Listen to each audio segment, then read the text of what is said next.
Parece que hay una pregunta acá en el chat. No, parece que no. No, estábamos aquí. Ya, entonces como decía antes, ¿no es cierto? Para la adopción de las NIC SP, bueno, ha tenido un papel importante aquí un organismo internacional que se estableció para determinar cuáles eran las normas contables para el sector público a nivel universal. ¿Ah? Y cuál era el objetivo y cuál es el objetivo de estas normas internacionales, es lograr información financiera coherente y comparable entre diferentes jurisdicciones, o sea, entre diferentes países, ¿ya?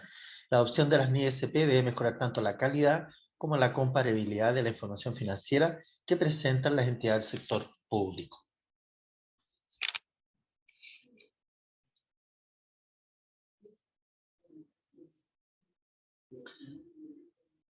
Vamos a ver si... Bueno, dice la... Vamos a ver si...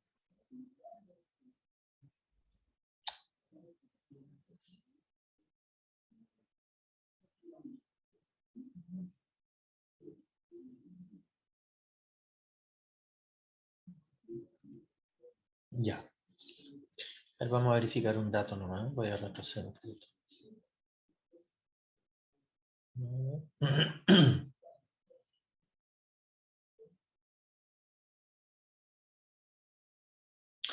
Ya. Respecto a la adopción de las NISP, dice que se reconoce el derecho de los gobiernos y emisores de normas nacionales al establecer normas contables en sus jurisdicciones. ¿Ya? Se recomienda la adopción de las NIC-SP y la armonización de los requerimientos nacionales con las NIC-SP.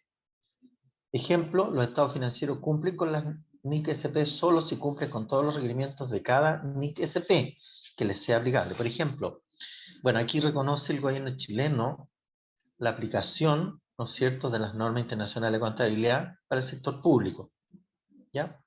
Y es por eso que las ha aplicado, y ya las encuentra en aplicación desde el año 2016 al sector público general. Ahora, se recomienda también la adopción de las NIC-SP y la armonización de los requerimientos nacionales con las NIC-SP. O sea, igual aquí es el trabajo que también ha hecho la Contraloría en términos de adaptar, ¿no es cierto?, las normas internacionales de contabilidad a la realidad nacional, ¿ya? De acuerdo a las operaciones económicas, financieras que se desarrollan en el país. Ejemplo, los estados financieros cumplen con las NIC solo si cumplen con todos los requerimientos de cada NIC-SP que les sea aplicable, ¿ya? En este caso, claro, los estados financieros van a cumplir, los estados financieros municipales, si nosotros como municipios aplicamos en forma eficiente todas las normas contables que se establecen para el sector municipal, ¿ya? Por lo tanto, es relevante y va a tener plena validez, ¿no es cierto?, y plena fiabilidad respecto de los estados financieros en los cuales se conste, ¿no es cierto?, que se han aplicado las normas internacionales de contabilidad. ¿Ya? En la figura 1 aparecen desafíos propuestos para el plan de convergencia. Claro, porque aquí, como estamos con un sistema antiguo hasta el año 2020, ahora nos cambia radicalmente a contar del año 2021. ¿Ya? ¿Cuál es el estándar actual? O sea, hablo actual hasta el 30 de diciembre del 2020. Por ejemplo, los estados financieros tenían carácter de agregados, ¿ya? También existía la ausencia de explicaciones sobre las metodologías, estimaciones y supuestos. No había información hasta el año pasado, especialmente lo que decían los estados financieros. O sea, cómo se estimó el valor de los bienes, ¿no es cierto? Cómo se estimó el desgaste de los bienes, qué tipo de apreciación se aplicó. O sea, no hay una notas explicativas, ¿ya?, respecto de la forma y metodología que se han utilizado para llegar a ciertos valores que conforman los estados financieros. Los activos son indivisibles, ¿ya? ¿Qué quiere decir con esto? Por ejemplo, si yo compro un bien, un edificio completo, ¿no es cierto?, lo compro como un todo, ¿ya? Y desde el punto de vista económico y valoración de ese bien, yo lo considero por el valor total que he comprado, ¿ya? Por lo tanto, no hace posible la división de esos bienes, especialmente para reconocer el bien inmueble por un lado y todos sus componentes para que el bien esté en condiciones de funcionar, ¿ya? La valorización a costo histórico para todas las clases de activos siempre se registra, ¿no es cierto?, al valor de adquisición o el valor histórico que se pagó en su momento para valorizar los bienes, ¿no es cierto?, los bienes del activo, especialmente lo que tiene que ver con los bienes del activo físico. ¿Cuál es la gran diferencia con la NIC SP? ¿Ya?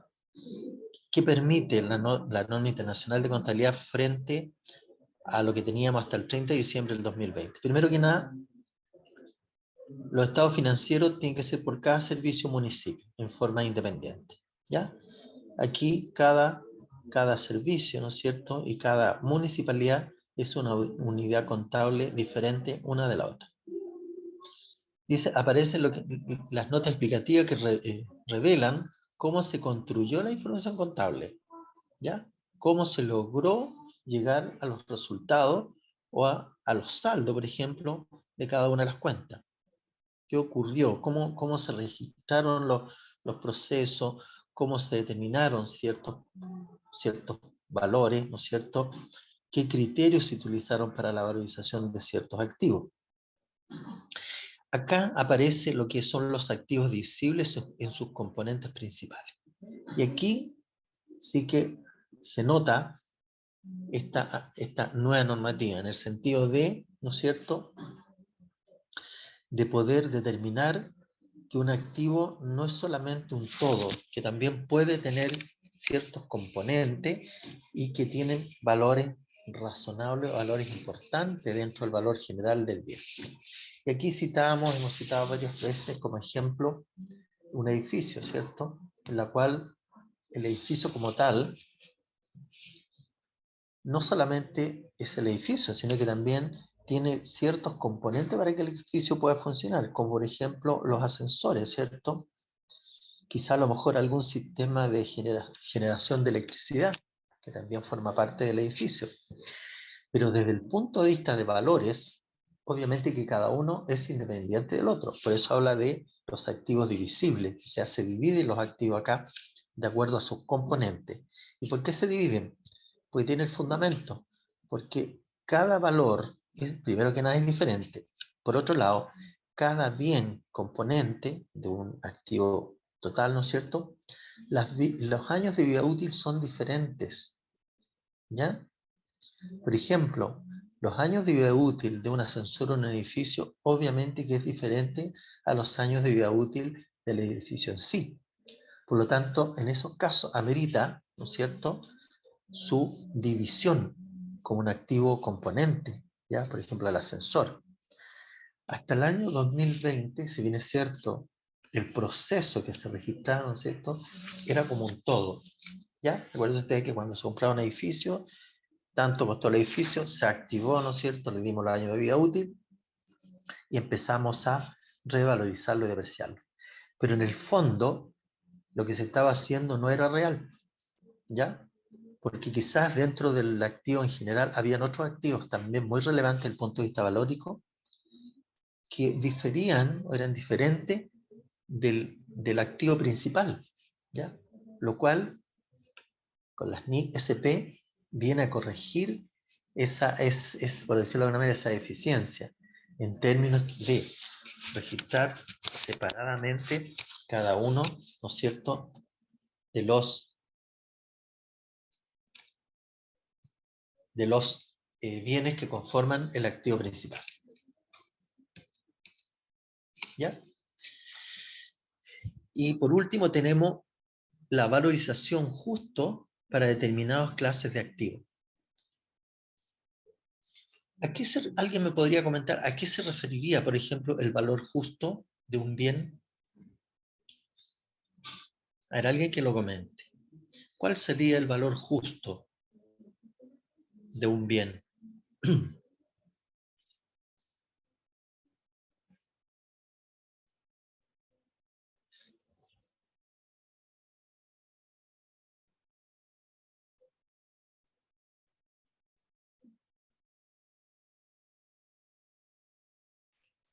Profesor. De acuerdo a lo que usted explicó recién, profesor, sería el edificio con todos los accesorios, llámese ascensor, generador. Ese debería ser el valor justo del bien. Ya, ya, pero mirándolo ya desde el punto de vista valor, ¿cuál sería el valor comercial? El valor comercial, ¿cierto? O el valor de mercado, ¿ya? Por eso después vamos a verlo más adelante, y en la misma resolución 3, ¿no es cierto? Habla por ahí del valor razonable, valor justo, ¿ya? Y dentro del valor razonable está lo que tiene que ver con el valor de mercado, o el valor del bien en cuanto yo puedo venderlo, ¿ya? ¿Cuánto vale fuera en el mercado ese bien? ¿Ya? Profesor, Sí, dígame. pero no debería considerarse también, porque a veces el valor del mercado hay ciertas especulaciones. No le escucho bien. Perfecto, a ver, es que estoy con audífono. Sáquese el audífono, eso distorsiona el audio. Ahora sí. Ahora sí se escucha perfecto, sí. Ya, ¿qué pasa si, por ejemplo, hay una especulación en el mercado con ciertos bienes? Hablemos del tema de la inmobiliaria. ¿Ya? Eso no sería un valor justo, estaríamos tal vez sobredimensionando el valor real. Es que, a ver, hay un tema, ¿no es cierto? Pero, ¿qué otro valor podemos determinar, por ejemplo, en respecto a los bienes inmuebles? Podría Para ser un buscar valor, el de valor acuerdo. justo. ¿Cuál podría ser el valor justo entonces? Porque el valor justo, ¿no es cierto?, tiene que ver también con el valor realizable. El valor realizable, ¿no es cierto?, es el valor que una persona cobra, ¿no es cierto?, y la otra está en condiciones de pagarla. Es como un acuerdo mutuo.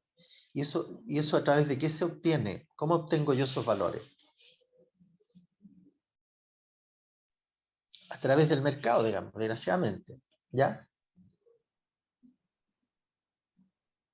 Por lo tanto, tiene que ver un poco también los valores, obviamente, con, ¿no es cierto?, con el vaivén económico del país. Ahora, también existe en la nueva normativa lo que es la determinación del deterioro, ¿ya? También, quizá a lo mejor hoy día el valor razonable es 100, pero el próximo año a lo mejor el valor razonable no va a ser 100, va a ser 80. ¿Qué significa eso? Que se produjo un deterioro en el valor del bien. Y para eso, la normativa establece que en forma anual se debiesen revisar los bienes, ¿ya? Y poder visualizar, en el evento que así sea, visualizar indicios de deterioro, ¿ya? Para poder realmente reflejar el valor, por decirlo de alguna manera, el valor real del bien, ¿ya?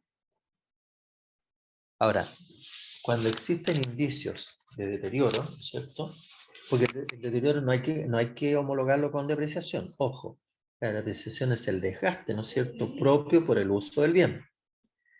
El deterioro tiene que ver con otros elementos, ¿ya? No con el uso del bien, sino que con otros elementos que en cierta medida están regulando el precio del bien, ¿ya?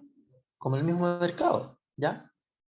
Por ejemplo, el mercado, ¿no es cierto?, bajó de precio las tasaciones, por decir algo, de los bienes. Bueno, voy a tener ahí un antecedente para poder reflejar fidedignamente el valor del bien, y voy a tener que, en su momento, determinar qué deterioro ha tenido ese bien. ¿Para qué? Para que mantener, ¿no es cierto?, el valor justo del bien dentro de mi contabilidad. Porque esa era una de las distorsiones que el antiguo Profesor, sistema... Sí, dígame. ¿hay alguna responsabilidad en este caso del funcionario público que vende un bien y lo hace a un valor inferior al mercado, tal vez basándose en una tasación, pero igual es muy inferior al mercado? Bueno, responsabilidad funcionaria, bueno, todos tenemos de igual, de una u otra manera. Ahora, si los antecedentes fidedignos están a la vista, ¿ya? Y están basados en información clara y precisa, obviamente que no debiera haber ningún tipo de responsabilidad en términos de qué, en términos de los valores, ¿ya? Y esto tiene que ver con también con una convención, ¿ya? quién está dispuesto a pagar cierta cantidad y quién está dispuesto a recibir cierta cantidad. Y en el fondo también, obviamente que los valores que se puedan transar, especialmente la transferencia de bienes inmuebles, va a tener que ver con varios factores, quizá a lo mejor hasta con no factores económicos propiamente tal, sino que quizá a lo mejor, por ejemplo, puede ser por la plusvalía del bien, ¿ya? Quizás es un valor que podría estar sobre lo normal también, pero eso tiene que ver con la plusvalía. La plusvalía, ¿qué lo da? Por ejemplo, la ubicación, ¿no es cierto? Podría ser el acceso a ciertos servicios, ¿no es cierto? Fácil accesibilidad, ¿no es cierto? Etcétera. Tiene una serie de componentes que me pueden determinar el valor comercial de un bien, ¿ya? No necesariamente a veces el valor que podría transarse en el mercado. Por lo tanto, hay que leerse esa parte respecto de la valorización de bienes, ojo. Y ahí aparece claramente, primero que nada, los tipos de valores que se pueden, ¿no es cierto?, establecer como norma, ¿ya? Y en qué consiste cada uno de ellos. Y de hecho, los municipios deben adoptar un criterio de valorización de los bienes en forma uniforme, no que todos los bienes vayan a tener el mismo precio, sino que el criterio de valorización tiene que ser uno. ¿Por qué? Porque cuando nosotros elaboremos los estados financieros, los estados contables, los estados resultados, ¿no es cierto?, vamos a tener que justificar qué tipo de valorización le dimos a los bienes, ¿ya? ¿Qué criterio se utilizó para valorizar los bienes? Lo mismo, qué criterio se utilizó para aplicar el sistema de depreciación. ¿Qué tipo de depreciación utilizamos? ¿Ya? Bueno, de acuerdo a la normativa, la depreciación que se debe utilizar en los bienes se refiere al sistema lineal, ¿cierto? ¿Ya? ¿Y cuál es el sistema lineal de depreciación?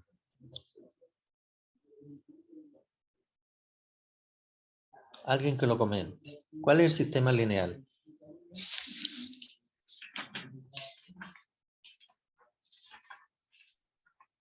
El mismo monto distribuir los años de vida útil. Claro, en forma, ¿no es cierto?, en forma equivalente o en forma igualitaria, ¿no es cierto?, se van a distribuir el desgaste del bien durante los años de vida útil. Pero hasta el año 2020, ¿no es cierto?, la depreciación la aplicábamos en forma anual. Pero a contar del 2021, ¿de qué forma estamos aplicando la depreciación? Mensualmente. Mensualmente, ¿cierto? Cambia radicalmente. Bueno, dentro de todos estos registros, ¿qué es lo que desaparece cuando nosotros registramos el valor de los bienes? ¿Qué ya nos rige a contar del 1 de enero del 2021? Actualizaciones. Las actualizaciones, ¿cierto? ¿Ya? Las actualizaciones ya no corren para el efecto de la valorización de los bienes. ¿Por qué? Porque se está utilizando el sistema de valor justo, ¿ya? Valor justo o valor de mercado, ¿ya? De los bienes. Por eso que existe también respecto del deterioro o las mejoras, ¿ya? Las mejoras, ¿no es cierto?, es la incorporación de un mayor valor de los bienes, lo cual en algunos casos implica la ampliación de años de vida útil, ¿ya? ¿Alguna consulta, opinión?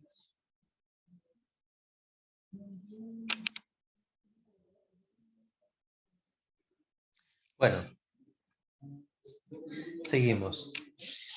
Siempre en el plano de la adopción de las INSP dice, las INSP pretenden mejorar la calidad y transparencia de la información financiera del sector público, suministrando mejor información para la gestión financiera y toma de decisiones. Alcance de las NIC-SP. El IPSASB desarrolla las normas que son de aplicación a la base contable de acumulación o de vengo, ¿no es cierto? Y a la base contable de efectivo.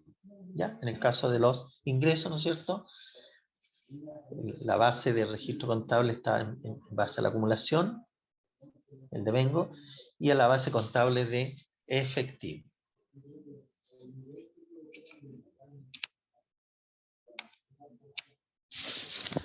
Establecen las NIC, ¿qué establecen? ¿No es cierto? Establecen requerimientos que tratan sobre transacciones y otros sucesos en los informes financieros con propósito general. Están diseñadas para aplicarse a los informes financieros de todas las entidades públicas, diferente de las entidades, las empresas públicas y las entidades de educación superior. Bueno, hoy en día las normas internacionales de contabilidad sector público no son aplicables a las empresas del Estado, ¿ya?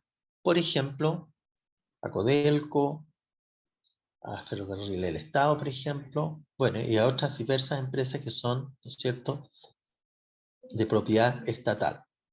Y tampoco se les aplica a las entidades de educación superior, especialmente las universidades, ¿no es cierto?, institutos profesionales que son de dependencia estatal, ¿cierto? Por lo tanto, no se aplican las NIC SP para estos sectores, ¿ya? En el caso de las, a menos que las empresas, ¿no es cierto?, estas empresas públicas, obvio, estén regidos por la norma general de registros contables respectivos. En esos casos tendrán que aplicar las IFRS, ¿cierto?, las normas internacionales de contabilidad que son aplicables para el sector privado. De hecho, muchas empresas del sector público, por el hecho de ser público, las deja fuera respecto de algunas materias que afectan al sector público en general, ¿ya? Especialmente en la parte financiera contable, que están reguladas, en algunos casos, por, ¿no es cierto?, las normas de contabilidad establecidas, obviamente, que las supervisa la Superintendencia de Valores y Seguros. Pero para las empresas públicas, ¿no es cierto?, quienes supervisan y siguen supervisando su gestión financiera, presupuestaria y contable, es la Contraloría General de la República. Por lo tanto, la Contraloría es quien audita los estados financieros de las empresas públicas. ¿Ya?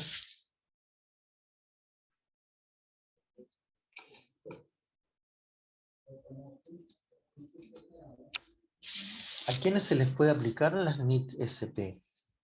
Ya, están diseñadas para aplicarse a entidades del sector público que cumplen con los siguientes criterios.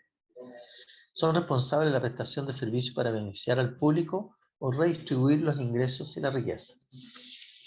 ¿De qué manera, no es cierto, los municipios, comentemos, de qué manera los municipios, no es cierto, estamos dentro de este enunciado?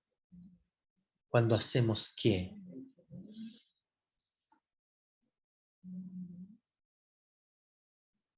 ¿Algún ejemplo práctico?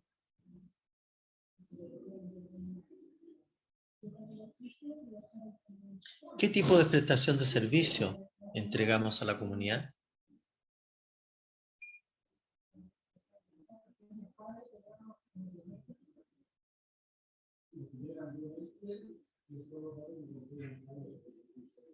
¿De qué manera, no es cierto, como ¿Salud? municipio? ¿Sí? ¿Sí? Educación. ¿Correcto? ¿Qué otro servicio? Creo que aseo, Aseo y ornato, ornato. Aseo, ¿cierto? La mantención de jardines. ¿Y ayuda como social. municipio distribuimos la riqueza, por ejemplo, a nivel comunal? ¿A través de qué mecanismo distribuimos la riqueza? Todos los subsidios que puede entregar el municipio a instituciones Exacto, o personas ¿cierto? naturales. A través de los subsidios, ¿no es cierto? Y a través también de la prestación de servicios, porque en cierta medida estamos distribuyendo, ¿no es cierto?, los ingresos que genera el municipio, pero ¿cómo lo estamos distribuyendo? A través de la entrega de servicios, ¿cierto? A través de la entrega de subsidios, a través de la entrega de aporte, ¿no es cierto?, a través de la generación de proyectos, ¿ya? De proyectos de inversión que obviamente van en beneficio de la comunidad. Ayudas sociales, dice Camila Salas, igual en el chat. ¿Sí? A ver, veamos el chat.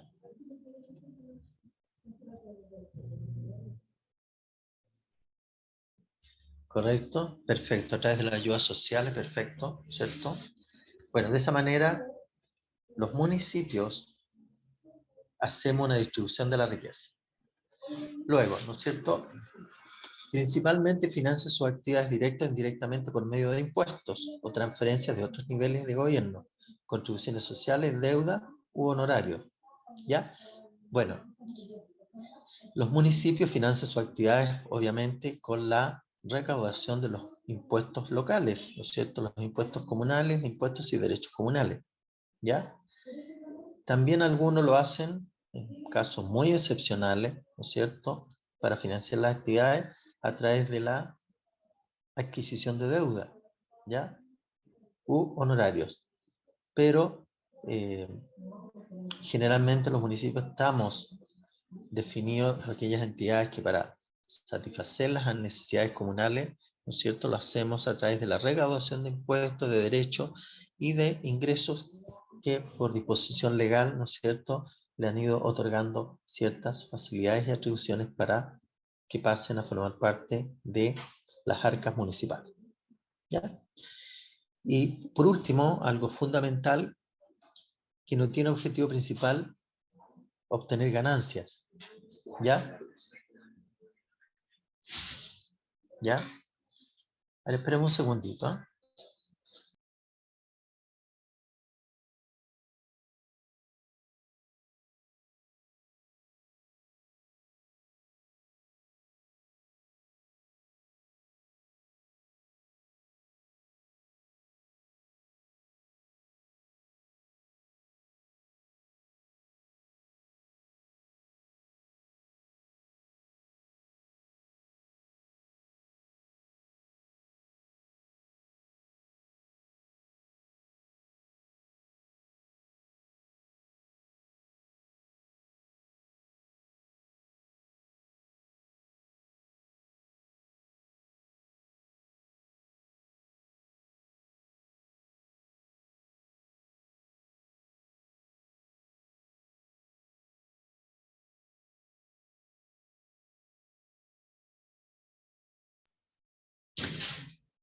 Ya, ¿no es cierto? Uno de los Profesor, objetivos ¿sí? no sé si ¿Sí? vio aquí en el chat, dice, quizás se puede explicar mejor en la venta o valoración de un vehículo municipal. Hugo Mera consultó eso. ¿En el chat? A ver. A las 11:03. Quizás se puede explicar mejor en la venta o valoración de un vehículo municipal, dice. Tengo... no me aparece acá en el chat. ¿Quién hizo esa Está más pregunta? arriba. Está más arriba. Está aproximadamente a las 11:03. Hugo Mera. Quizás se puede Hugo Mera, explicar mejor en la venta o valoración de un vehículo municipal, dice. municipal. Respecto a lo que estamos hablando, respecto a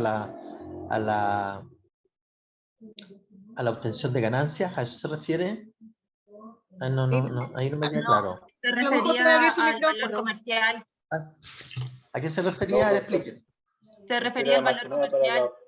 El valor justo o valor comercial. A ver, repítame de nuevo porque habían dos micrófonos Sí, abiertos. Hugo Mera había escrito. ¿Sí? No hubiera más que nada cuando explicaba, digamos, de la valoración, digamos, justa o el valor, digamos, comercial de un bien, digamos. A eso se refería, que era más fácil quizás explicarlo, digamos, valorizando un vehículo municipal, que a veces ¿Sí? tienen un desgaste mayor por kilómetro, a veces por el uso que se le da y todo, entonces eso, digamos, porque el valor justo habla de, digamos, del conocimiento de ambas partes de cómo está el bien. Exacto, sí. Sí. Sí, no, me parece bien la observación. ¿Sí? Escucho. No, era eso más que nada, era como una digamos que era, quizás se podía explicar mejor lo que usted estaba mencionando. Ya, perfecto, me parece súper bien. Me parece correcto. ¿Ya? Ya. Seguimos. Perdón, en ese caso no podría ser un factor porque normalmente uno ocupa tal vez la discrepa para que hagan ellos el remate. Ya, Y ellos con su experiencia pueden fijar el valor de claro, generalmente la transacción. en los remates, ¿no es cierto? El valor, siempre hay un valor mínimo, ¿ya? ¿Ya?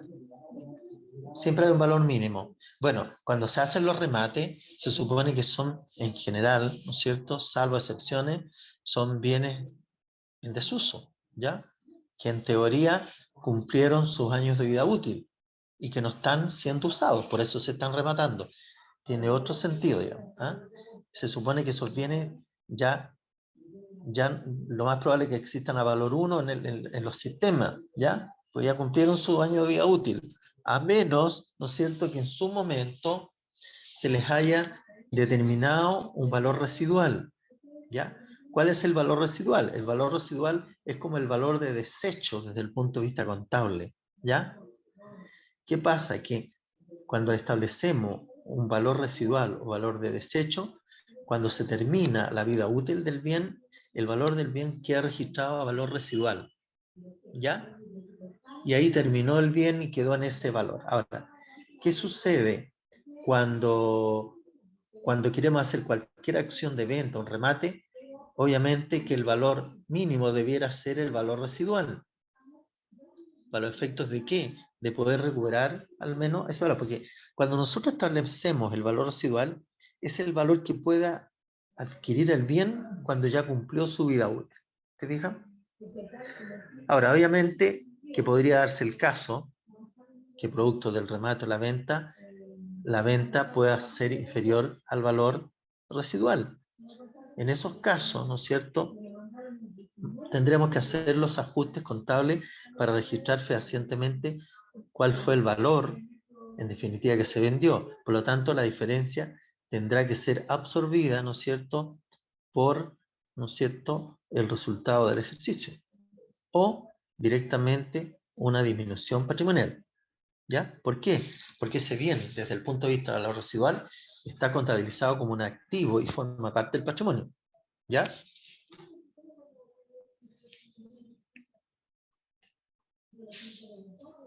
Perfecto. Seguimos.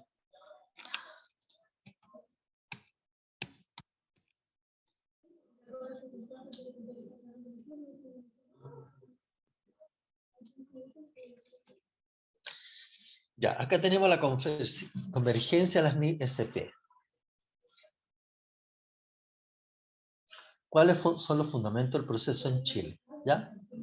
Primero que nada, ¿en qué se fundamentó la aplicación o la implementación de las NIC-SP? Primero que nada, tiene que ver con la globalización de la economía del país. Y lo otro, ¿no es cierto?, tiene que ver con un lenguaje financiero común. Respecto de la globalización de la economía del país, dice, en el contexto actual de la globalización mundial, se ha hecho necesario estandarizar la gestión privada y pública de las entidades en el país, para lo cual tanto los actores del mercado privado como el gobierno y otras entidades públicas han considerado necesario establecer un marco normativo estándar para las materias financiero-contables y las que hagan comunes con respecto a la realidad de otros países. ¿Ya? Y esto tiene que ver, ¿no es cierto?, con que el país está inserto, ¿no es cierto?, dentro de la economía mundial. Así de simple. Y frente a eso, ¿no es cierto?, el Estado, el gobierno de Chile, no queda más que incorporarse a esta nueva normativa, ¿ya? Como decíamos antes, para estandarizar los procesos de información, ¿no es cierto?, para transparentar la información, para que la información contable, financiera, sea comparable, ¿ya?, sea evaluable, sea, como decía, comparable, y también sea, desde el punto de vista analizable, en igualdad de condiciones respecto a, ¿no es cierto?, a la jurisdicción en donde está ubicado el país, ¿ya? Si estamos hablando de la globalización, ¿no es cierto?, de la economía del país. Por ese lado. Por el otro lado tenemos el lenguaje financiero común, debido a la necesidad de contar con información financiera completa, comparable y fácil de comprender, así como transparente y fiable, es que los distintos organismos que actúan en el mercado han decidido adoptar normas contables que faciliten el análisis de la información y permitan eficiencia en la toma de decisiones, ¿cierto? Ya. En el fondo, esto apunta a mejorar la información financiera y contable. Así de simple. O sea, no busca otra, ¿no es cierto?, no busca otro objetivo, y que en base a esta información base financiera contable tengamos los elementos de juicio claro y transparente para tomar decisiones. ¿Ya? Ahora, desde el punto de vista de las entidades públicas, el objetivo es mejorar la calidad de la información, obvio, adoptando las mejores prácticas que permitan mejorar la administración financiera y la rendición de cuentas en el sector público. ¿Ya? Ese es más o menos los fundamentos por la implementación en Chile, ¿ya? Desde el punto de vista, ¿no es cierto?, de las NIC-SP.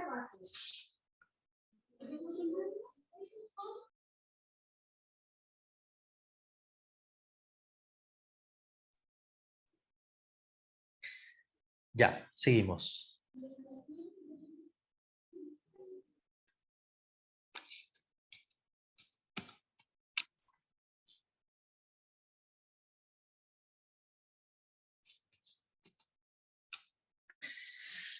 Siguiendo el mismo tema de la adopción de las NIC-SP, ¿no es cierto?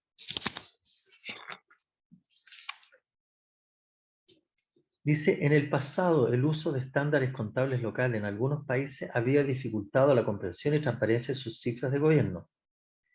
Bajo las normas NICS, ¿no? En cambio, las finanzas de las entidades de gobierno pueden ser auditadas por cualquier agencia pública o privada, nacional o internacional, y además de ser revisadas por los propios ciudadanos, constituyéndose así en un potente antídoto contra la opacidad financiera en el manejo de los recursos públicos. Por ello, adoptar las NIE-SP refleja un fuerte compromiso de transparencia y rendición de cuentas por parte del país. En esa línea, los servicios públicos de Chile deberán detallar rigurosamente los activos y pasivos en su estado financiero con reglas de valorización claras y precisas. Asimismo, deberán indicar y explicitar no solo la ejecución del presupuesto, ojo acá, sino que también cómo evoluciona el patrimonio institucional de un año a otro, contribuyendo con ello a una rendición financiera mucho más integral de la que existe hasta ahora, ¿cierto? Bueno, ahí recalcamos, vuelvo a reforzar que tiene que ver con la transparencia, tiene que ver con la oportunidad, tiene que ver con la claridad, con la fiabilidad, ¿no es cierto?, de los registros contables y la emisión de los estados financieros, lo cual, ¿no es cierto?, con toda esta nueva normativa permite y obliga a las entidades públicas a la justificación de cada uno de los activos, los pasivos y la forma como ha ido evolucionando o modificándose el patrimonio. ¿Ya?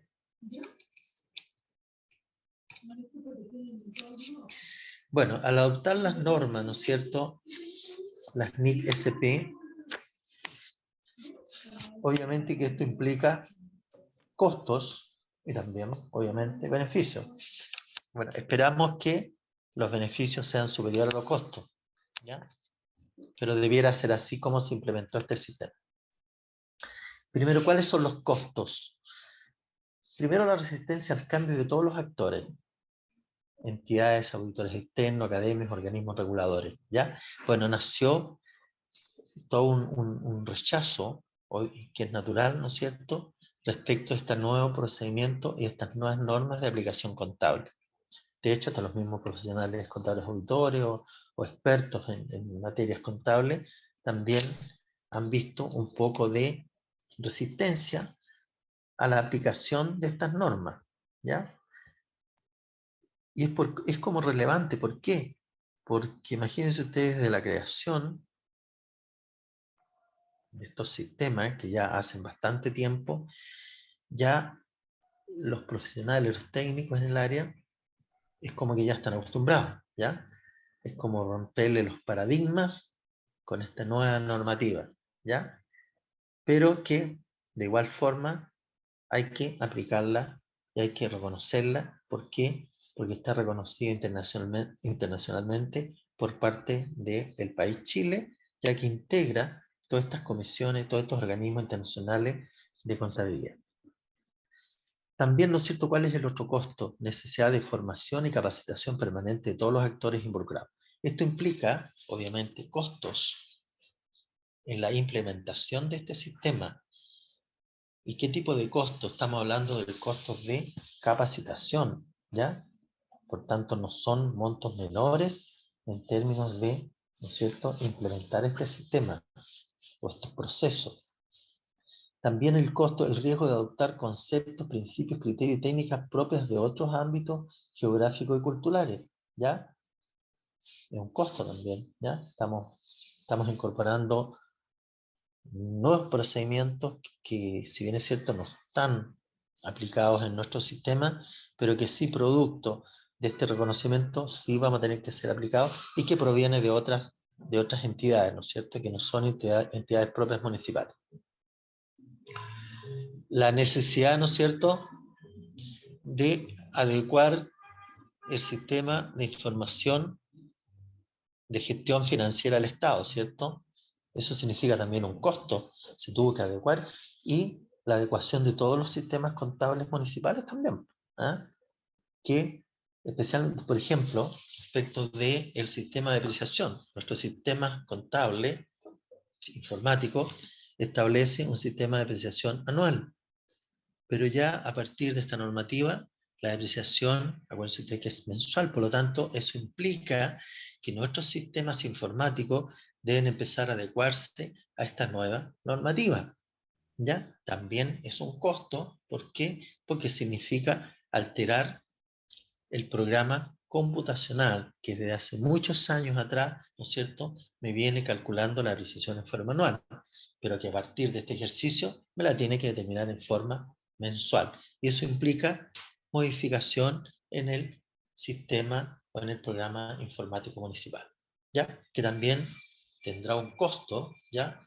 Tiene un costo operativo, tiene un costo financiero, ¿no es cierto?, y un costo desde el punto de vista de la economía, ¿ya? Eso por un lado, y pueden existir otros costos, ¿no es cierto?, que van a ser identificables en el momento que se aplique esta norma, a la medida que se haya aplicado, ¿no es cierto?, los costos que deberán asumir los municipios, especialmente los costos de tiempo también, ¿ah? Que implica cambiar, pero en forma radical, de cómo se registran los movimientos financieros, contables y económicos, ¿cierto? Acuérdense ustedes que esta nueva normativa implicó la creación de nuevas cuentas. Así como significó la creación de nuevas cuentas, también significó la eliminación de cuentas. Por lo tanto, también hubo que hacer modificaciones en los programas computacionales, creando cuentas y eliminando cuentas, y traspasando saldos y movimientos de una cuenta que ya no existe a una cuenta que nuevamente que se crea, una cuenta nueva, ¿ya? Y eso obviamente implica un costo para algunos municipios, ¿cierto?, el hacer toda esta modificación al sistema de contabilidad, ¿ya?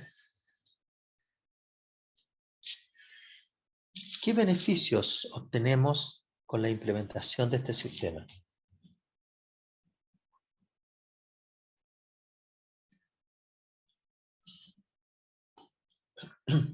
Primero que nada, las NIC son normas que aumentan la calidad y la comparabilidad de la información contable.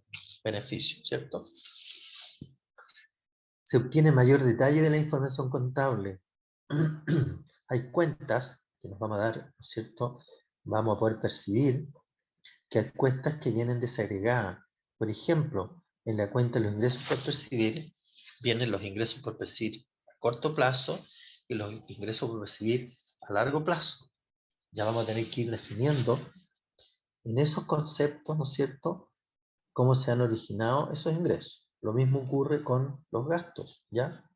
Los compromisos de pago a corto plazo y los compromisos de pago a largo plazo, ¿ya? Acuérdense ustedes que los compromisos de corto plazo, ¿cuáles son las obligaciones de corto plazo? ¿A quién las puede mencionar?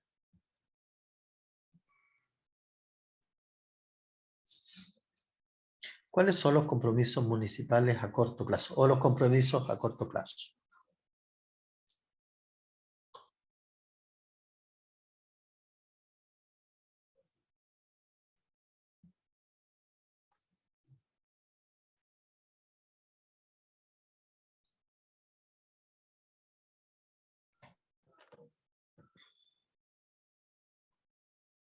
Por ejemplo, una deuda, ¿no es cierto?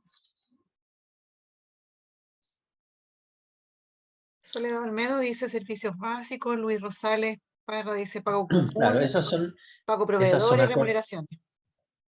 son a corto plazo, ¿no es cierto?, que deben quedar liquidadas dentro del ejercicio contable y dentro del ejercicio presupuestario, ¿ya?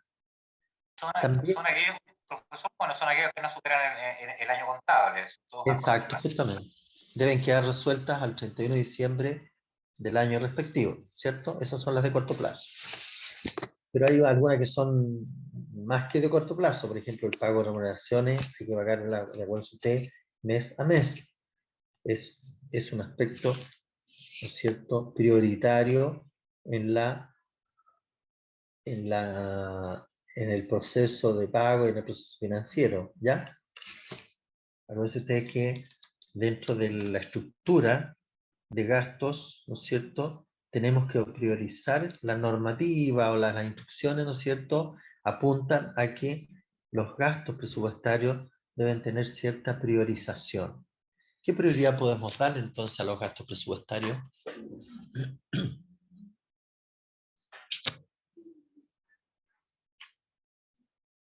Por ejemplo, yo puedo dar una subvención, ¿ya?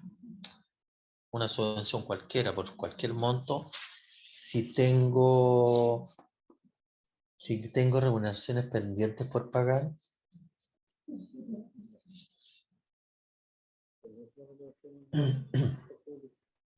¿Cómo fue la pregunta, profesor? No la- Puedo, por ejemplo, dar una subvención a una organización teniendo quizá a lo mejor alguna remuneración por pagar. Sí, porque son cuentas presupuestarias Eh, distintas. Dar una subvención, me dice. Nosotros Sí. como municipio a una organización que tenga deudas de remuneraciones, ¿Sí? pero remuneraciones con qué, porque lo que pasa es que como No, se fue por otro lado. No se escucha bien. Lo más probable es que estén usando audífonos. Los audífonos limitan el audio. ¿Ah? Yo les sugiero a las personas que tengan audífono porque eliminan o bajan la intensidad del audio y se escucha mal. Es que tengo dos Yo- micrófonos yo- abiertos, profesor Daniel Coloma y Román Espinosa. ¿Ya? ¿Sí? Entonces no Dígame. sé cuál de los dos va a hablar. Yo entiendo que se podría, en definitiva se maneja con cuentas presupuestarias distintas, ¿Ya? por lo tanto debería tener la disponibilidad y la certificación de disponibilidad para poder cumplir con ambas obligaciones. Justamente, ¿ya? Justamente. Primero que nada, tenemos que verificar si existen las disponibilidades financieras. Porque acuérdense ustedes que cuando uno analiza el presupuesto, yo puedo tener mucho presupuesto, pero resulta que no tengo la disponibilidad financiera. ¿Qué significa eso? Que no tengo los fondos disponibles para cumplir con ese compromiso. ¿Se entiende? Y eso, cuando ocurre eso, es porque por un lado, ¿no es cierto?, el presupuesto pudiese estar incorrectamente formulado y en esos casos, ojo, hay que hacer los ajustes presupuestarios de manera tal de, ¿no es cierto?, relacionarlo lo más cercano posible a la realidad, ¿ya? Porque de esa manera, ¿no es cierto?, si se nos presenta esta situación, lo más probable es que vayamos a presentar déficit, ¿ya? ¿Por qué? Porque estamos comprometiendo. Si bien es cierto, como digo, existe presupuesto, pero no existe la disponibilidad financiera para cumplirlo, ¿ya? Hay que hacer previamente los ajustes presupuestarios para verificar, ¿no es cierto?, en el momento oportuno de que no existen las disponibilidades financieras pertinentes para dar cumplimiento a ese compromiso, ¿ya? ¿Alguien más quería opinar? profesor, no, ahora sí entendemos un poco el tema de lo que de la conceptualización que estaba haciendo. Es que me había confundido con el tema de la entrega de una subvención y hablaba de las remuneraciones pendientes. Pero ¿Ya? son remuneraciones que nosotros tengamos pendientes y hagamos el proceso de entregar subvenciones. Lo entendí ahora en el tema de poder saber si nosotros tenemos esa factibilidad para poder entregar subvención teniendo remuneraciones de sueldo pendientes. Exacto. Bueno, Obviamente se podrían hacer siempre y cuando haya, como dice usted, una disponibilidad financiera con respecto al tema de correcto, los justamente. recursos para poder realizarlo. De lo contrario, no podríamos entregar una subvención si no tenemos el compromiso de remuneraciones. Exacto, justamente. Bueno, aquí en términos genéricos, ¿no es cierto? Nosotros debiéramos establecer una priorización respecto a los gastos en forma, ¿no es cierto?, jerarquizada. ¿Qué significa eso? ¿Cuál es el más importante, el menos importante? Y así sucesivamente. Dentro de la jerarquización de gastos, ¿cuál es el gasto más importante que tenemos que disponer recursos para ello? ¿Cuál es? Remuneraciones. ¿cierto? Y posteriormente, ¿cuál podríamos definirlo? Los servicios. Los servicios, no sé. Los servicios Más para que los comunidades, servicios, los gastos de funcionamiento también de municipal funcionamiento del municipio. y de servicios, ¿cierto? Sí. ¿Ya? Y una vez, ¿no es cierto?, que yo haya sacado o que haya cumplido con el gasto personal más los gastos de funcionamiento, lo cual se incluyen los gastos de prestación de servicios, como la luz, el agua, ¿no es cierto?, la regulación de basura, de los excedentes que me quede, recién tengo la posibilidad de poder hacer transferencias, ¿ya? O de hacer proyectos de inversión. ¿Se fijan? ¿Ya? Hay que tener cuidado. ¿Y eso para qué? Para que no se produzcan los déficits, primero financieros, y por otro, los déficits presupuestarios. ¿Ya? ¿Qué significa el déficit financiero? Significa que, ¿no es cierto?, hemos adquirido mayores compromisos que la capacidad de pago que tiene el municipio. Y por otro lado, cuando hablamos de déficit presupuestario, quiere decir que los ingresos presupuestarios han sido inferiores a los gastos presupuestarios. Por eso se genera un déficit presupuestario. ¿Ya? Acuérdense ustedes que el presupuesto es una estimación a priori, ¿ya? Para un año dado. El presupuesto es estimación, y el hecho que sea estimación en forma periódica, yo tengo que ir monitoreando y verificando cuál es su comportamiento, de manera tal de que en forma oportuna se hagan los ajustes presupuestarios pertinentes. ¿Ya? Primero que nada, que los gastos estén acordes con la generación de los ingresos. Porque de esa manera, ¿no es cierto?, podremos determinar la no existencia de déficit presupuestario. ¿Ya?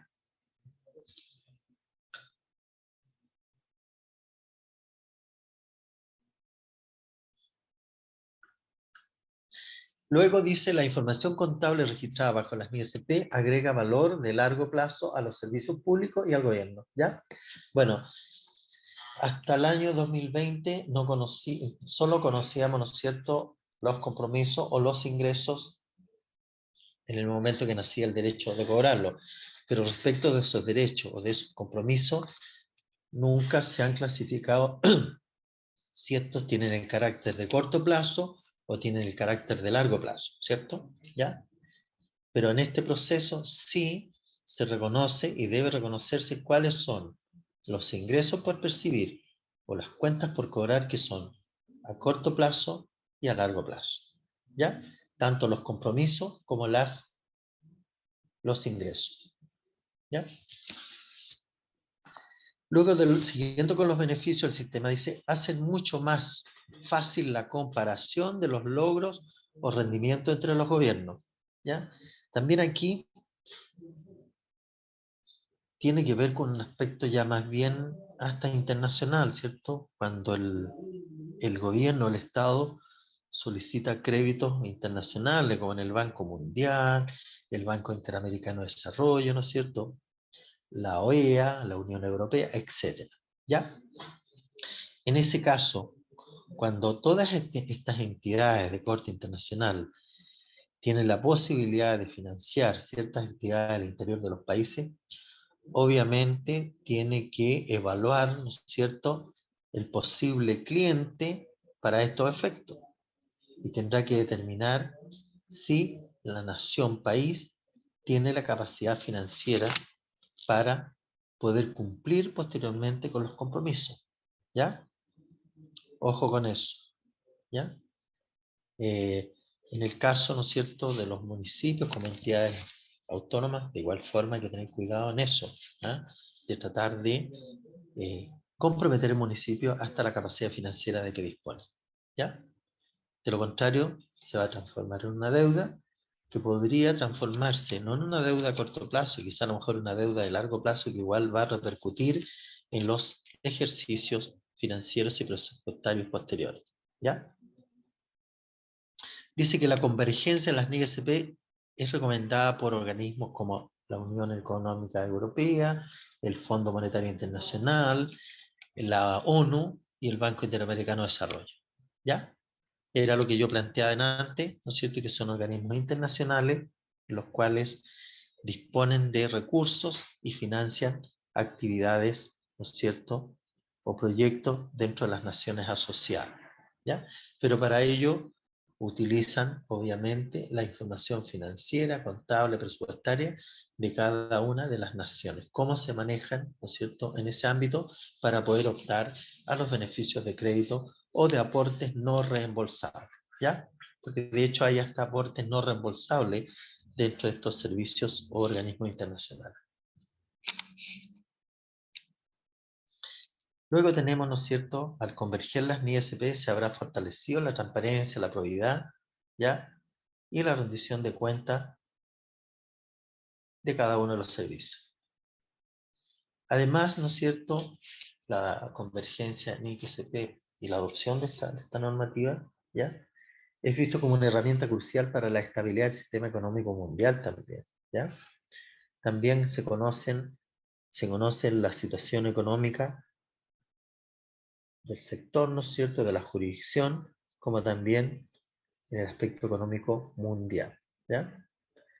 Cómo repercute cada entidad o cada componente respecto de la economía mundial, ¿ya?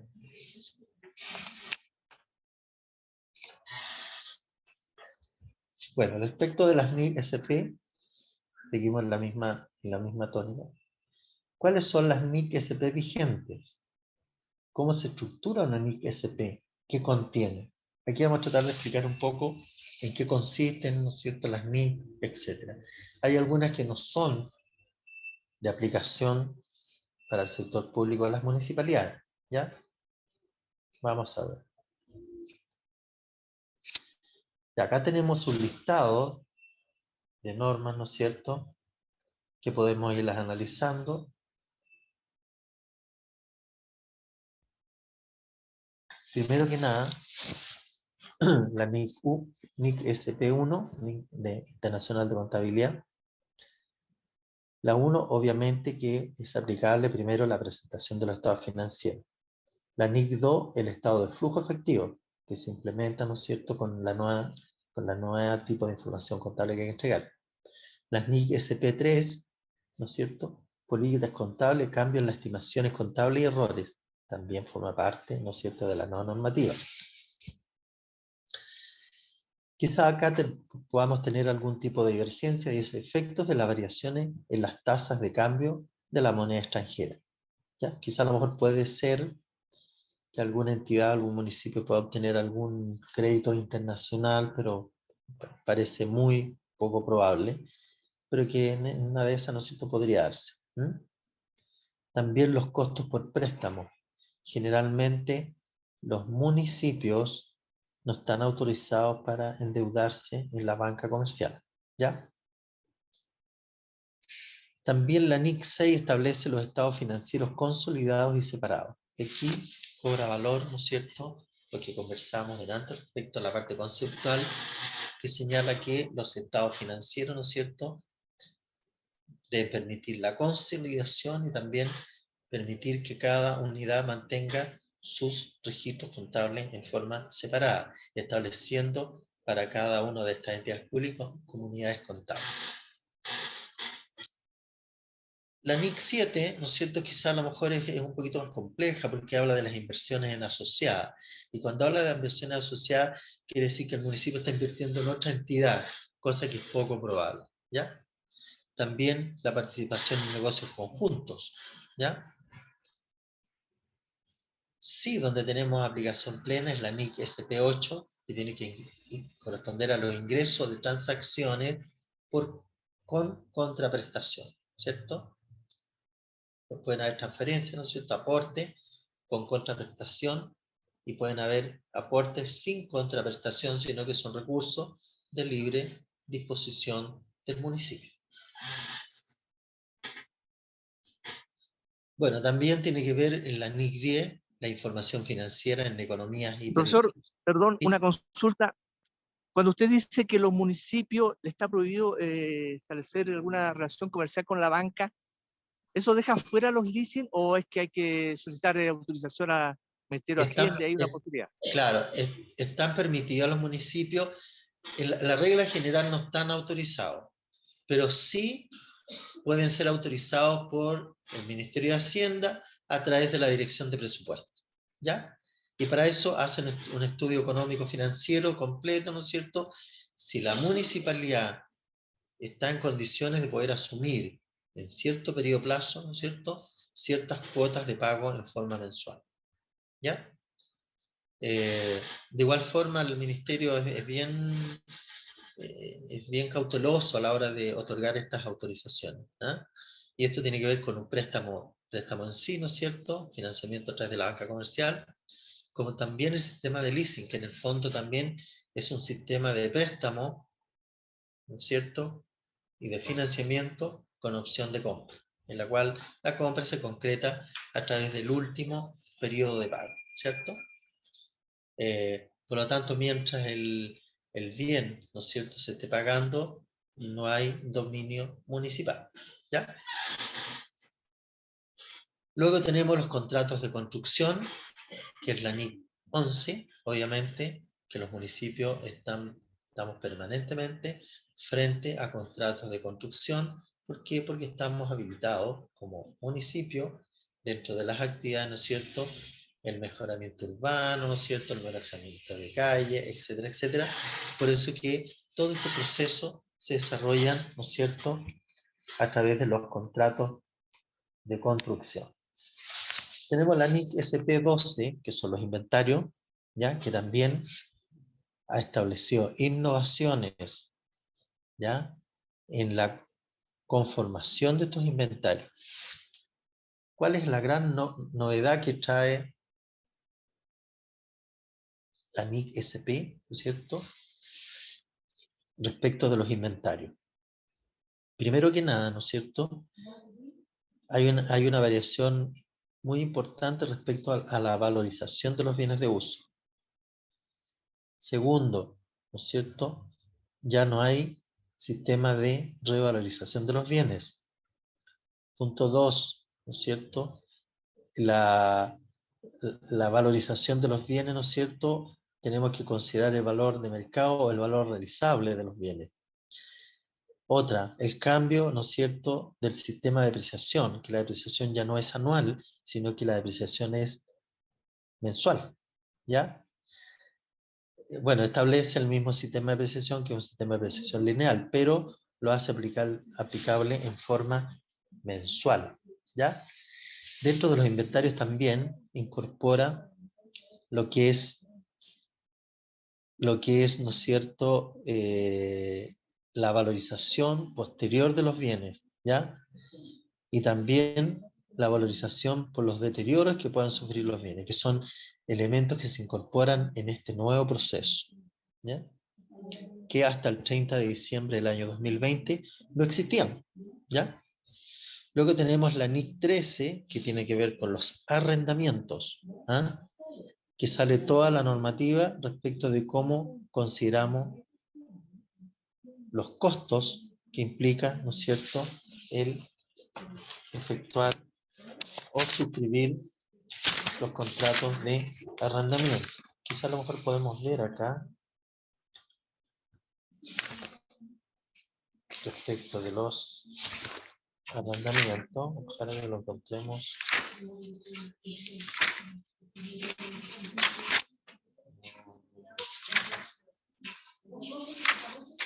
A ver, vamos a ver si...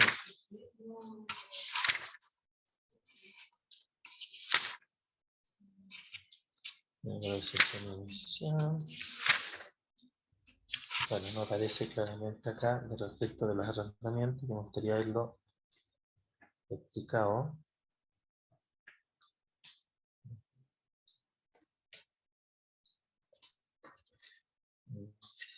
Fondos,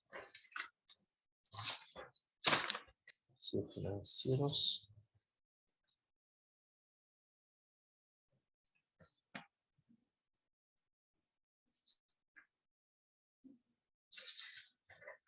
Vamos a ver los presupuestarios. Bueno, ya vamos a ver lo que tiene que ver con los arrendamientos. Y en la normativa establece, ¿no es cierto?, qué se entiende por arrendamiento, ¿no es cierto?, qué tipos de arrendamientos podemos hacer, los valores que podemos transar dentro de los arrendamientos. Por lo tanto, ¿no es cierto?, también está plenamente regulado desde el punto de vista contable cómo debemos operar respecto a estos procesos. ¿Ya? Siguiente. Valor razonable. Bueno, ya lo encontraremos y lo explicaré. Luego tenemos, ¿no es cierto?, lo que aparece en color naranja y amarillo. Obviamente que no sería, a ver, no sería aplicable.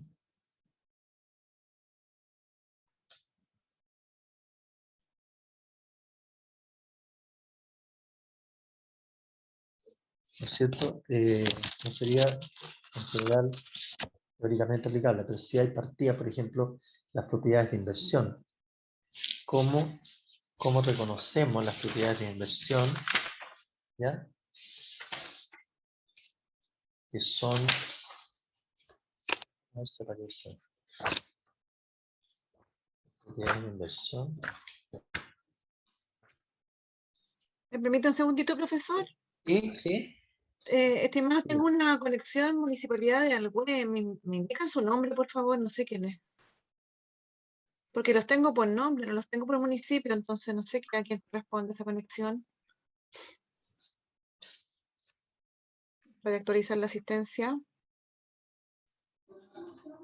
Municipalidad de Alhué.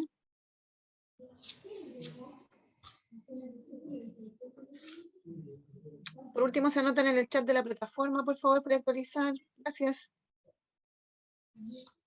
Ya.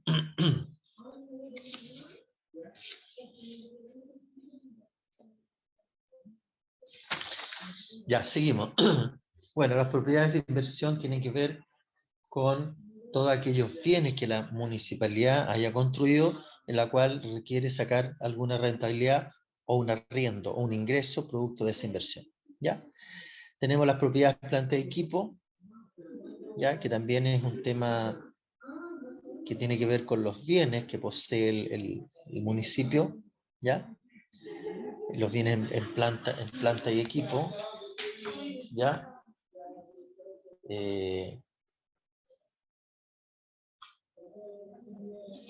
Luego tenemos, ¿no es cierto?, la información financiera por segmentos, ¿ya? Y aquí aparece una cuenta, ¿no es cierto?, una NIC, la 19, que son las provisiones, ¿ya? Que son, en el fondo, estimaciones. Cuando hablamos de provisiones, hablamos de estimaciones a priori respecto de operaciones que puedan ocurrir en los próximos periodos, ¿ya? Son estimaciones financieras que hacemos y que pueden significar, ¿no es cierto?, desembolsos de recursos por parte del municipio, ¿ya? ¿Y a qué se refiere, por ejemplo, cuando hablamos de provisiones? Mirándolo desde el punto de vista conceptual.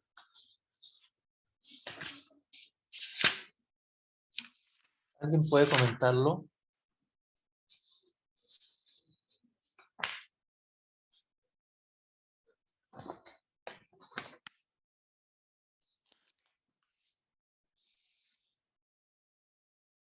¿Qué son las provisiones?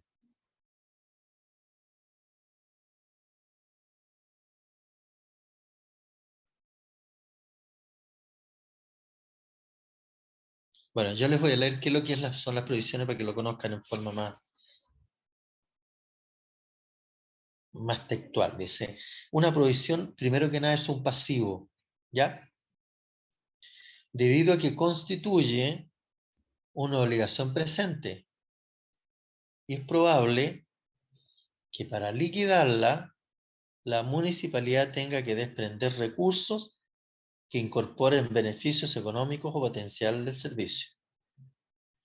La provisión nace de una obligación de tipo legal, o implica o implícita de la municipalidad, cuyo monto o vencimiento es incierto, ¿ya? Por lo tanto, esto es como una estimación muy especial que se puede hacer para determinar las provisiones. Y una obligación legal es aquella que se deriva de qué. Primero que nada, puede derivarse de un contrato, ¿cierto? Si es un contrato, qué sé yo, se producen dificultades, pueden ser motivo de un juicio proveniente de la legislación y otra causa de tipo legal. Generalmente las provisiones se nacen, ¿no es cierto?, como dice la normativa, de hechos inciertos, ¿ya? Pero que están presentes, que no sabemos cuál es el resultado que van a obtener. Y podemos citar como ejemplo un juicio, ¿ya? Un juicio que tenga el municipio con un tercero, ¿ya? En la cual sabemos que el juicio existe, pero dentro del juicio, algún de los demandantes, ¿no es cierto?, solicitó cierto nivel de indemnización, ¿ya? Por lo tanto, pero no sabemos cuánto es el monto de la indemnización en términos reales. Ahora, podré provisionar esa indemnización, quizá a lo mejor considerando lo que alguna de las partes está solicitando, pero también puede ocurrir, ¿no es cierto?, que no lo que todo se pide en los juicios, de repente se otorga, ¿ya? De repente se otorga menos, como también en algunas oportunidades podría otorgarse más, ¿ya? Y eso que amerita, ¿no es cierto?, en los casos que es menos, hay que ajustar la cuenta respectiva a provisiones, que quede reflejado fehacientemente lo que ocurrió en la realidad, ¿ya? Cuando hablamos de las provisiones, ¿no es cierto?, hablamos de que esas cuentas deben quedar regularizadas en el momento que se genere la resolución del tribunal correspondiente, ¿ya?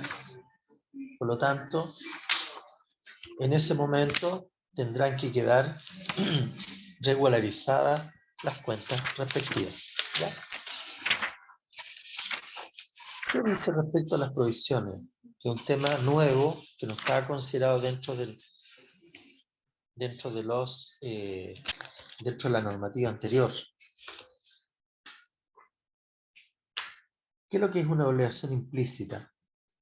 Es aquella que se deriva de las actuaciones de la propia municipalidad, en las que, debido a un patrón de comportamiento establecido en el pasado, a políticas de la municipalidad que son de dominio público o a una declaración efectuada de forma suficientemente concreta, la municipalidad haya puesto de manifiesto ante tercero que está dispuesta a aceptar cierto tipo de responsabilidad, ¿cierto? Y como consecuencia de lo anterior, la municipalidad haya creado una expectativa válida ante aquellos terceros con los que debe cumplir su compromiso o responsabilidad. Las provisiones pueden distinguirse de otros pasivos, tales como los acreedores comerciales y otras obligaciones devengadas por la existencia de la incertidumbre acerca del momento del vencimiento o la cuantía de los desembolsos futuros. ¿Cómo se reconoce una provisión? ¿Cómo la reconocemos desde el punto de vista contable? Dice que se debe reconocer una provisión cuando se presenten la totalidad de las siguientes condiciones. Primero que nada, que la municipalidad tenga una obligación presente, ya sea legal o implícita, como resultado de un suceso pasado, ¿ya? La municipalidad tenga la probabilidad mayor, esto es, igual o mayor al 50% de entregar recursos, con la capacidad de generar beneficio económico potencial de servicio para abogar tal obligación, ¿cierto? O sea, acá tenemos que hacer una estimación. Ahora esperemos un segundito que por aquí cerca va pasando.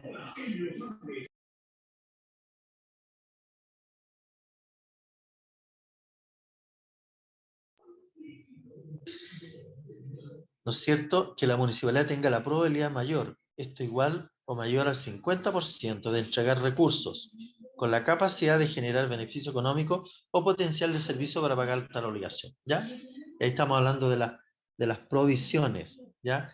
Cuando existe un porcentaje superior al 50% de obligación en que el municipio tiene que pagar. Y eso hay que hacer, obviamente, las evaluaciones pertinentes con, en este caso, los entendidos, por los técnicos, los profesionales que están a cargo de los procesos, en la cual cómo se visualiza el eventual resultado que pueda tener un juicio. ¿Ya?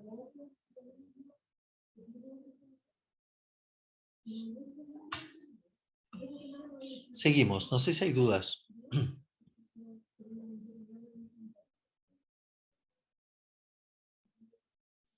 Ya. Bueno, aquí la NICS 20, información a revelar sobre las partes relacionadas. Bueno, tiene que ver, ¿no es cierto?, cuando el municipio tiene alguna injerencia respecto de otra entidad u otro municipio, digamos. ¿Ah? La NICS 21 aparece, ¿no es cierto?, lo que es el deterioro del valor de activos no generadores de efectivo. ¿Ya? ¿Qué habla del valor del deterioro? La misma resolución 3 de la Contraloría habla del deterioro. ¿Ya?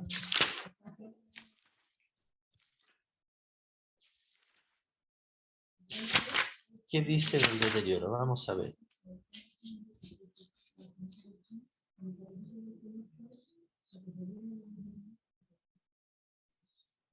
Aquí en términos generales dice el deterioro.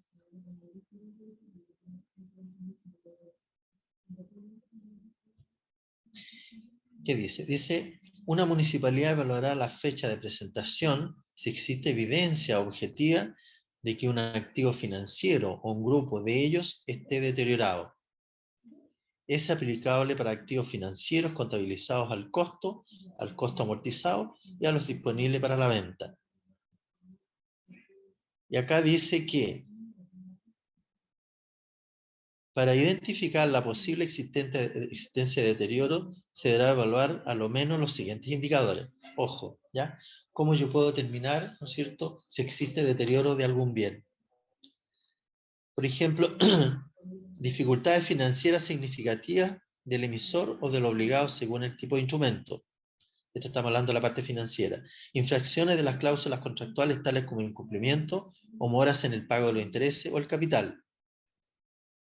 Es probable, ¿no es cierto?, que el receptor entre en insolvencia económica y de la desaparición de un mercado activo para el bien financiero en cuestión debido a dificultades financieras. Por esos motivos se puede generar un deterioro desde el punto de vista financiero. ¿Ya? Ahora veamos si podemos encontrar un deterioro de los bienes de uso, que es un tema relevante. Bienes de uso. Vamos a ver.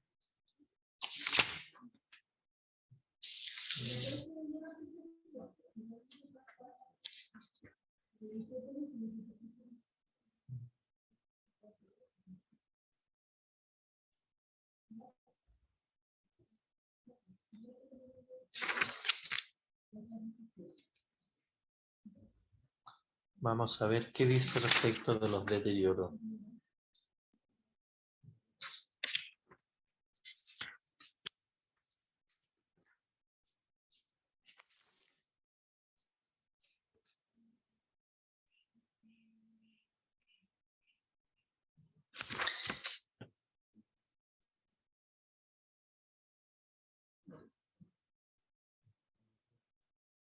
Ya, bueno, hace diferencia entre lo que es la depreciación y lo que es el deterioro. Ya tenemos claro que el deterioro no es producto del uso del bien.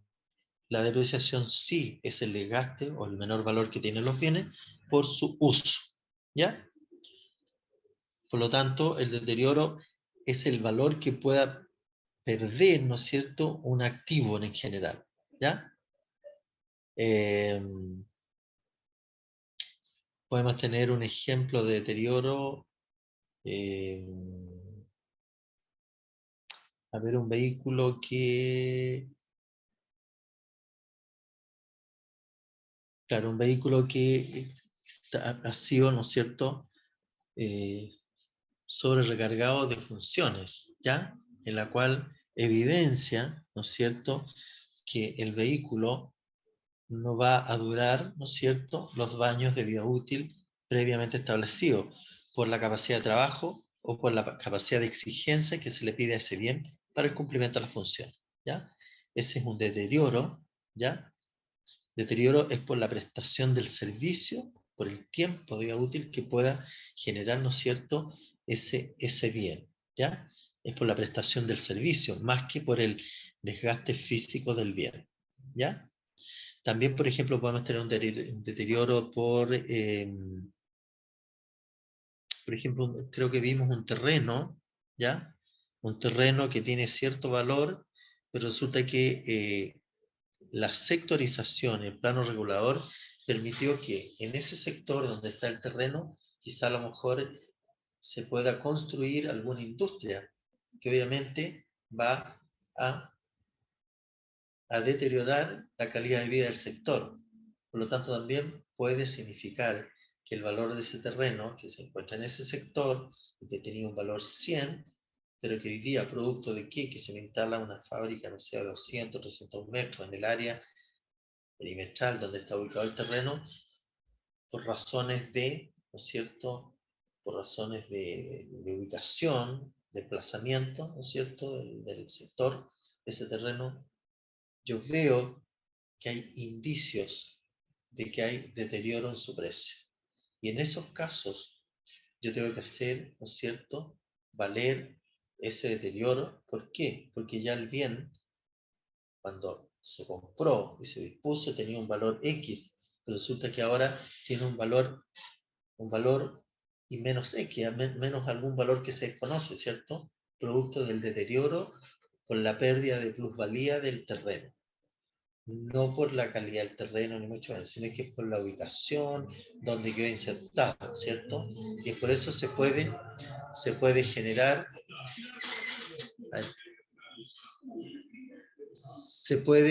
¿no es cierto?, un deterioro de los bienes.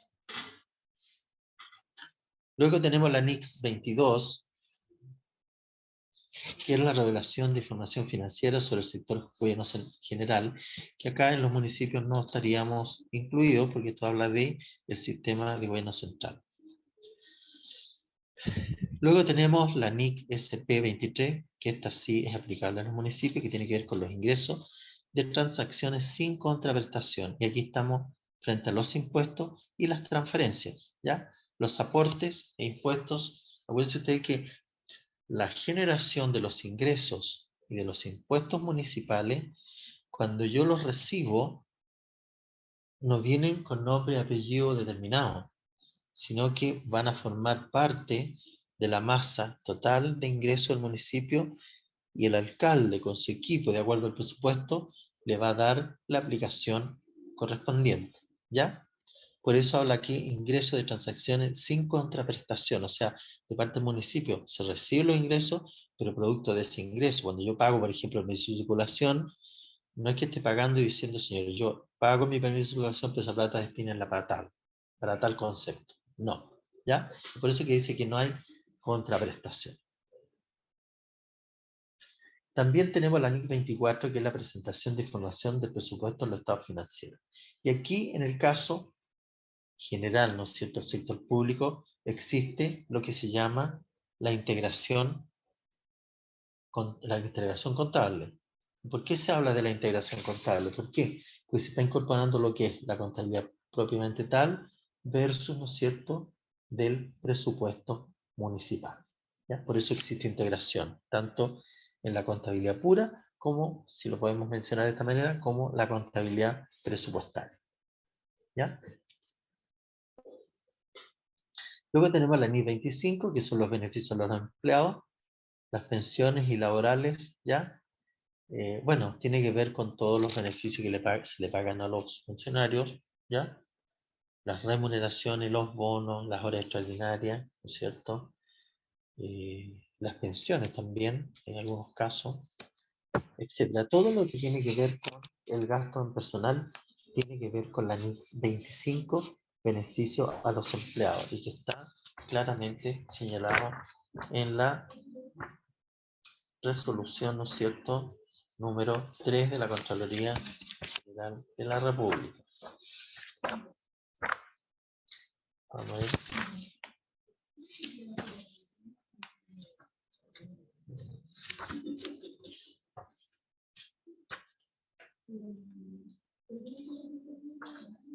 Tenemos entonces que, ¿no es cierto?, respecto a los beneficios de los empleados, tenemos claridad de las remuneraciones, los bonos y todo lo que implica desde el punto de vista económico. Tenemos la 26, que también deterioro, ¿no es cierto?, el valor de los activos generadores de efectivo, estos generadores de rentabilidad, ¿ya? A eso se refiere generador de efectivo, que se compra un bien para que produzca y pueda generar algún tipo de rentabilidad durante su vida útil, ¿ya?